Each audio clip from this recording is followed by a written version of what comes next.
Hello everyone. Hi everybody. Today we're going to talk about how to lose weight.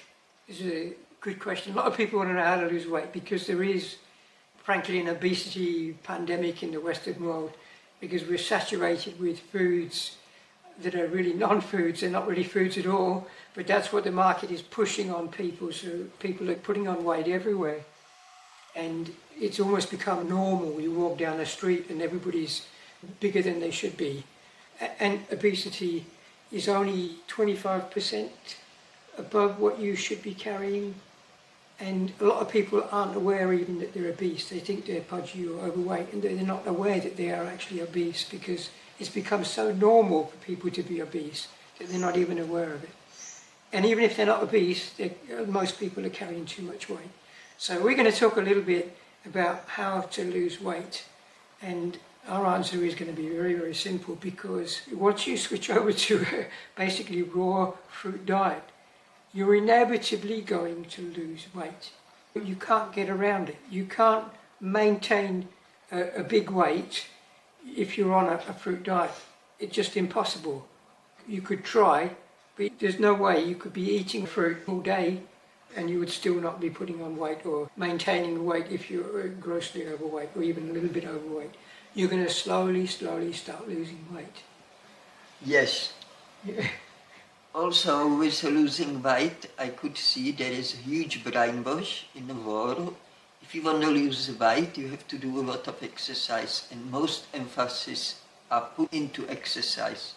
Now, if you're overweight, you don't feel comfortable in your body, I believe. So to exercise, if somebody tell me if I'm overweight, I have to exercise, I will straight away be discouraged. I will say, oh no, if I have to do this, I don't know if I can do it. Yeah.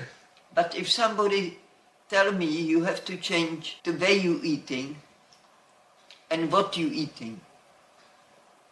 So I believe if people have an overeating habit, they should involve some activity when they feel they already ate and they want to eat more. They should put that food aside and start doing something with their hands or reading book or whatever. Maybe something more creative, something with the hands, or even start cleaning house. That will be better than a reading book, because reading book can make us feel to eat. There is a lot to it, like how to make yourself distracted from food and what food you're eating. So instead of bread, eat apples, and instead of meat, eat whatever. If you want to eat raw, just choose whatever you fancy raw. And if you follow your love in your heart, just don't eat meat or cheese or anything like that. Just have any fruit or vegetable your body desire. And if you want to eat only fruit, just eat only fruit. But either if you eat raw, you will lose the weight. And also, even if you overeat on raw food, but I don't support overeating in any form, shape, because overeating, it's never healthy, doesn't matter what. You're just training your body to have more and more and more of food. And more food you put in your body, more you strain your digestive system. And once you strain one part of digestive system, you actually strain all of them, because this is all one thing. Yeah. The heart is not separate from our body, the liver is not separate, nothing is separate, it's all one big engine which keeps us going. And we don't have to understand how those things work. We don't have to know that at all. We don't have to know where things are or things function. The body has its own innate wisdom. It takes care of all that kind of stuff internally. We did actually make a video a few weeks ago about how to transit from being on a whatever diet to a fruitarian diet. So we talked about that in the past. And one thing that springs to my mind, because we used to watch We don't have a TV, by the way, but we used to watch some years ago a TV show that was called The Biggest Loser. And they used to get all these people that were morbidly obese. It would be weighing, 200 kilograms or more. And they would bring these people in and they would put them through this competition to see who could lose the most amount of weight in a certain amount of time, in a few months or whatever it was that the TV show ran for. And they used to split these people up into the blue team and the red team. And Pitka and I, we would often look at each other and say, we wish we could be there as like a third team called the green team. And whereas the blue team and the red team, their focus really, every single day they were doing hardcore exercises. They were really pushing themselves to the point that they were throwing up, yeah. And we thought, no, we should have a green team, get the people there, get them on a raw fruitarian diet, take them for gentle exercises, maybe swimming daily, doing some yoga, going for little walks around the place, doing a bit of karma yoga, doing a bit of gardening or something that they could do, but not this heavy duty workout sessions that they were having that brought them to the point of throwing up on a daily basis almost. They were you could see they were so exhausted. So we kind of really wanted this green team to be in existence. Of course, it never would be. That was just our fantasy. Yes, but we knew we would be most successful. The people in our group will be most successful to losing weight.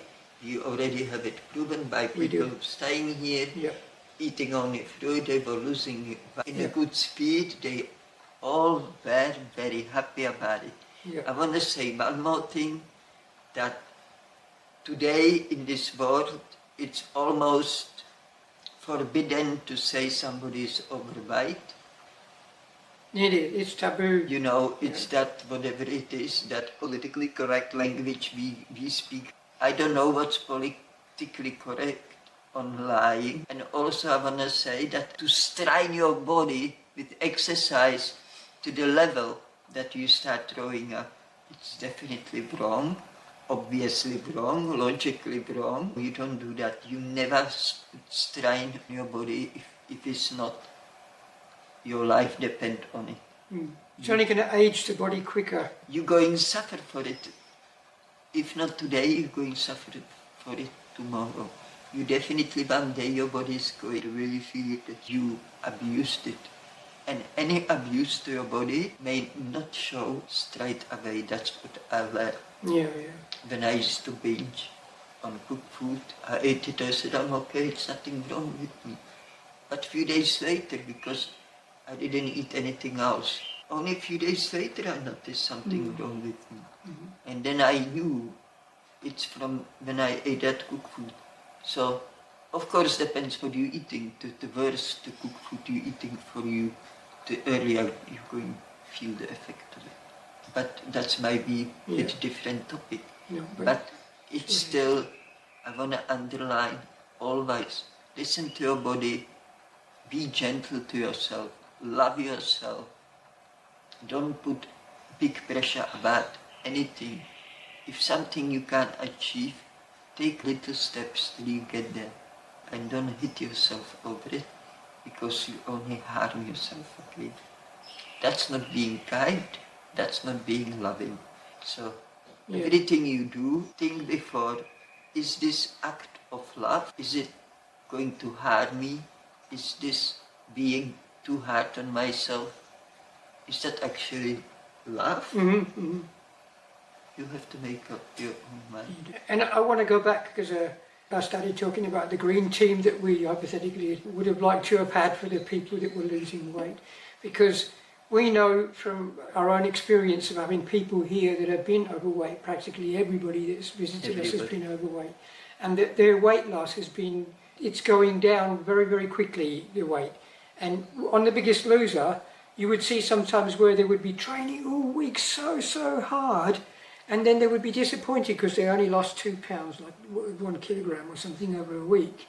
Now we're so sure that they would lose 4 or 5 times more than they were on the green team.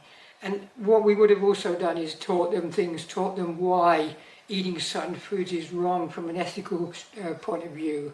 Whether or not they would have been receptive to it is a different question, but that's what we would have taught them. And we also know that people that go on The Biggest Loser, that lose their weight, and you may think afterwards when you see the transformation after the show is finished in a couple of months or whatever it takes, you see, wow, look at the difference between now and then, they look so much better. But most of them, the vast majority of them, once they're left to their own devices again and they go back out in the real world, they haven't really learned anything that's going to stop them getting sucked back into what they were sucked into in the first place. So they end up putting the weight on again. Yes. Now we think that if they had a good ethical understanding of why certain foods are just frankly wrong to be eating, and they can connect that food with their own hearts and see why it's wrong, maybe take them even to a slaughterhouse, show them what's going on, show them what's happening in the animal holocaust industry. These are things that are kind of vital for people to really understand before they can make the connection and really know, no, I can't eat that food anymore, I can't touch that food. It doesn't matter how much I'm craving it, I'm not going to touch that food, because they know the truth behind it. Yeah. They also changed the diet for those people in a show, but the diet is totally ridiculous by us. Yeah. Because there's hardly any change in it really. No. They just make them actually eat less. Less fried food, less fast food. Yeah. They do that. And less food altogether. But those people, they don't even like that food. They don't feel satisfied. They don't even have a choice. And the nutritionists don't really know what they're talking about, in our opinion, even though it's been a decade or so since we watched it. I recall one episode where one of the people brought a pineapple to eat, and the nutritionist, the fitness advisors, said, no, you can't eat the pineapple, it's too many calories, too much sugar. So they couldn't eat the pineapple, and I'm thinking, how ridiculous is that? They're telling them, eat a diet heavy in fish, you've got to have your protein, you've got to eat this.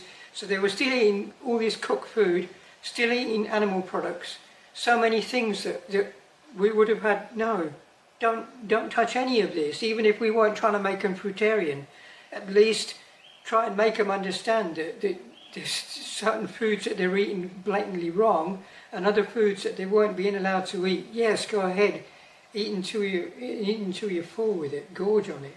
Yeah, that's with the pineapple. That goes with how likely in the last few years, more than 10 years, I can see slowly creeping up in the media how fruit is very bad for you. So we are here to testify otherwise. Yeah. Because it's not fair that so many people believe in such a lie. It breaks my heart, honestly breaks my heart, because everything good in this world is put mud on it and stamp underground. So we don't know the truth. Truth is simple, and if it's too complicated, that's a good indicator for me. Anything something complex, fishy about it, something. Simplify. It's a business. I tell you one thing, I won't name names. I don't want people think I want to try put somebody under or something like that. I have no that intention. But we spoke once, one person who is on a raw food, who influenced a lot of people. And on a debate, Mango was there, we debated about the fruit diet and the raw food diet. And this person agreed that fruit is the best food you can eat. It is our natural food. And when I asked that person why you don't promoting it, the person told me, because it would not sell. So think about that. Yes, so many people are in it for money these days. They've jumped on the raw vegan bandwagon. They're on it for 2 weeks. And they're just trying to sell. They think an idea, I can sell this. We don't want to sell you anything. I'm repeating myself again, but we don't want to sell you anything. We just want to tell you what is the truth for us. We want to share that with you, and then let you make your own mind up about what you feel is right. It's your choice. That's right, and that's our responsibility. We all have a responsibility for our own choices. Yeah. So. And we know that we're never going to put on weight. But this is how we are, and this is how we're going to stay. We're not losing weight, so people think, oh, you're fruitarian going to keep losing weight. It doesn't happen. You'll reach your ideal weight, and I feel like even though I mean, there's no political incorrectness with people telling me how skinny I am, but even though the other way around is true, I'm at the weight I am because this is probably what my ideal weight is, and I'm not going to lose more weight because I'm eating the same foods every day. We're not going to lose any more weight, but we're not going to put on weight either because we don't believe in eating too much. We lose and put weight only during fasting and after fasting. After fasting. But otherwise, our body mass is the same. The same. Yeah. I'm the same since I was 13, and I feel very young. I don't feel any age. Most of people of our age mention age a lot. I feel the age. And we do get a lot of comments saying how old we look. You know, we look like 100-year-olds or whatever. But the weird thing about it is that most of those comments are coming from people with complete anonymity. And I think it's very rude. People just come in and just say, oh, you look really old, and that's all they've got to say. I mean, come on. This is rude, and I don't think there's truth to it. I mean, you can't stop the aging process. We're in our 60s. This is how we look, and we feel okay, and we're not going to let these people put us down. So if somebody comes to our YouTube channel and says, God, you two look really old, or like death warmed up, or concentration camp victims, or anything like this kind of comment, we delete them straight away. We're not interested. Go somewhere else. Go and tell yourself how you look. Your mirror and say to yourself how you look. How you look. Because if you see the people that say this, virtually everybody that does it, he doesn't have any picture of themselves. You can't see how they are. They're trolls. Trolls living in their mum's basement somewhere, eating pizza and probably unhealthy. But that's by the by. We're happy people. We're happy to share with you what we know. Keep the questions coming. I think we've pretty much answered as best we can. I mean, obviously go and seek elsewhere more information if it's not enough. Anyway, losing weight, the key is in what you're eating. Think about what you're eating. The exercise is very beneficial, definitely very beneficial, but start very gently, and once you get a feel for it, you can add few things. There's heaps of exercises videos on YouTube, so there is no excuse to say I don't know what to do. There is plenty of that, but always be gentle, and if you feel your body doesn't like something, it's in pain, just stop it. Really listen to your body and don't strain it in any way. Don't strain it unnecessarily. Gentle exercises, swimming, walking, bit of gardening, gentle gardening. Yoga is you don't need to be doing deadlifts or all these things that people do to build up muscles and get biceps and abs or whatever. It's not everybody's goal to have a big muscles. No. For me, it's actually not attractive. To me, I never seen it already as child, you know, those big muscle builders. For me, it's not attractive, you know. That doesn't mean you couldn't, though. I mean, there are people that are eating fruit that can definitely build up. You can build the muscles. We do some gentle exercise, we do exercise, but not for the big muscles. We do exercise, just keep our body in tone and keep fit. You know. That's what we think is right. People that think, oh, you can't build muscle on a fruitarian diet, it's simply not true. It's just for us, it's not a focus of our attention, it's not something that we want to do. There's lots of people eating everything that are skinnier than we are or in far worse shape physically than we are, even less than our age. So to say, oh, it's because you're fruitarian, when muscles aren't our focus in life, you're just trying to find excuses, really. Excuses. Okay, so... Yeah, lovely chatting. See you next time. Yeah, we'll see you next time. Don't forget about love in your heart. The love is most important thing in your life. Until next time, all the best to all of you. Bye. Yeah.